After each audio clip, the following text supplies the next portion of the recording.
ኑ የካው ሚካኤልን ቤተሰሌሆም ጠቅላላ ሆስፒታል በጋራ እንገንባ።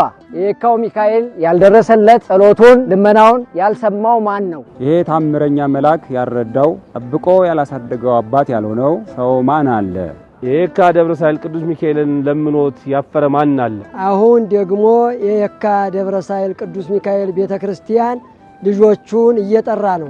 በጸበሉ በጤና ሁላችንም ባርኮ ያሳደገን አሁን ደግሞ እዛ በጸበሉ ስፍራ ለሁሉ የሚተርፍ ሰባዊ የሕክምና አገልግሎት ሊሰጥ 2 ቤዝመንት 12 ወለል ያለው ቤተሰሊሆም የተሰኘ ግዙፍ ጠቅላላ ሆስፒታል በማስገንባት ላይ ይገኛል። ነሐሴ 8 ነሐሴ 9 እና ነሐሴ 10 የካው ቅዱስ ሚካኤል ልጆችና በመላው ዓለም ያሉ ጋግ ኢትዮጵያውያን ታሪክ ለመስራት ምሽቱ 12 ሰዓት ጀምሮ በቀጥታ ስርጭት ተቀጣጥረዋል። ስለሆነም ነሐሴ 8 ነሐሴ 9 እና ነሐሴ 10 ከምሽቱ 12 ሰዓት ጀምሮ በመናስተላልፈው የቀጥታ ስርጭት የገቢ መሰባሰቢያ መርሃ ግብር ላይ በመታደም ላቅ ያለ ተሳትፎ ታደርጉ በምትወዱት መልአክ ስም ጥሪ እናስተላልፋለን። ድጋፍ ለማድረግ በኢትዮጵያ ንግድ ባንክ 1,076,40,87 አባይ ባንክ 12,27 በወገን ፈንድ እንዲሁም